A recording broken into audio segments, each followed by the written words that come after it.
My name's Lorianne Danielson. I'm the Chief Operating Officer at Stanton Territorial Hospital. I've been a nurse for 37 years, and I'm committed to patient safety.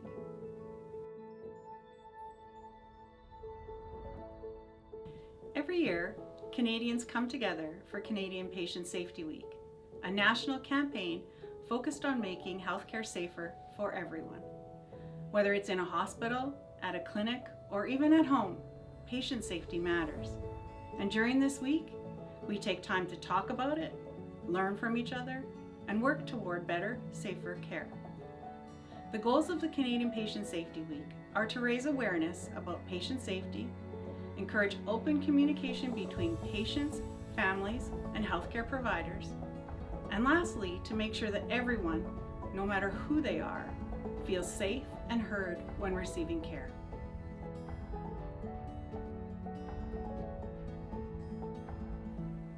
The NTHSSA Client Identification Policy states NTHSSA staff shall use at least two person-specific identifiers to confirm that clients receive the service or procedure intended for them at every interface, including telephone consultations and virtual appointments, and before the issuing of confidential documents such as requisitions or medical records.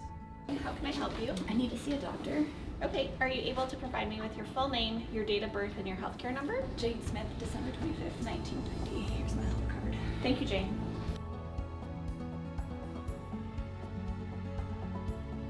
The Government of Canada notes that medication incidents are a leading cause of patient injury.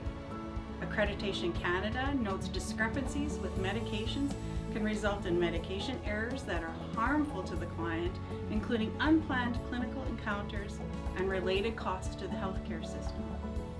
NTHSSA is committed to medication reconciliation as an important patient safety initiative, with the goal of reducing adverse drug events by ensuring accurate and complete medication information at transitions of care. Can you tell me about the medication you're taking? Do you have any medication here with you? I didn't bring it with me, no.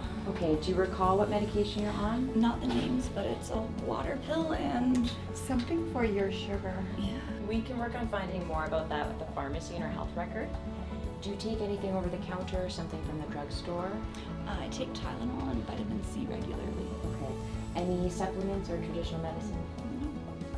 This process includes partnering with the patient and others, such as a community pharmacy, to generate a best possible medication history, including vitamins, supplements, homeopathic and recreational substances, to be reviewed with current medications to identify any discrepancies.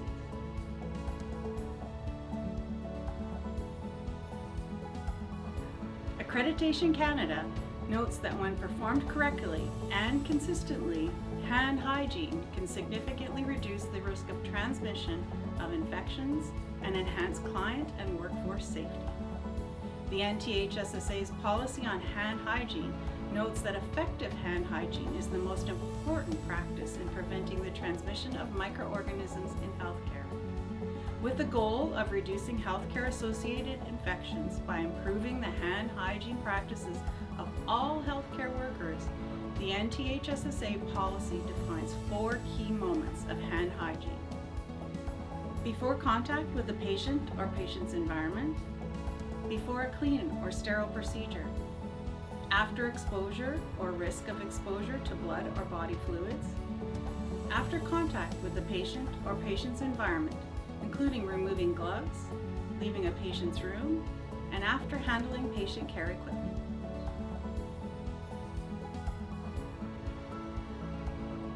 The NTHSSA policy on falls prevention recognizes that those with additional risk factors associated with acute or chronic conditions may increase their likelihood of a fall with or without injury.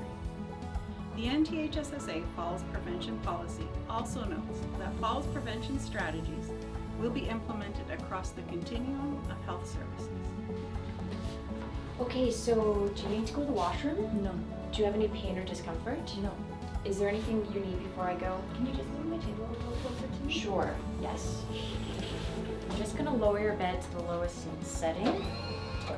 And you have your call bell here. Just press this button if you need anything else, okay? Okay, thank you.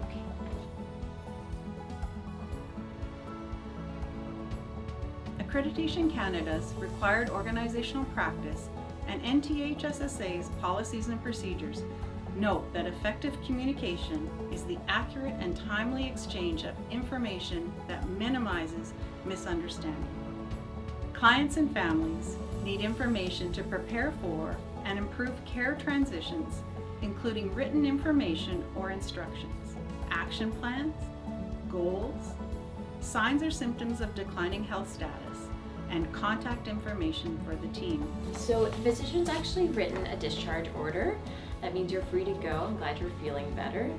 In this envelope is a copy of your discharge summary. Please note the physicians increase your blood sugar medication. The pharmacy has your updated prescription, so it should be ready to go when you are. You also have a physiotherapy appointment tomorrow at 2 p.m. Here's your appointment card. Thank you. Canadian Patient Safety Week is a reminder that safety isn't a single action, it's a shared commitment. Whether it's confirming client identification, reconciling medications, practicing proper hand hygiene, preventing falls, or ensuring clear and accurate transfer of healthcare information, every step matters. Together, these actions protect patients, reduce risk, support families, and empower healthcare teams across the NTHSSA.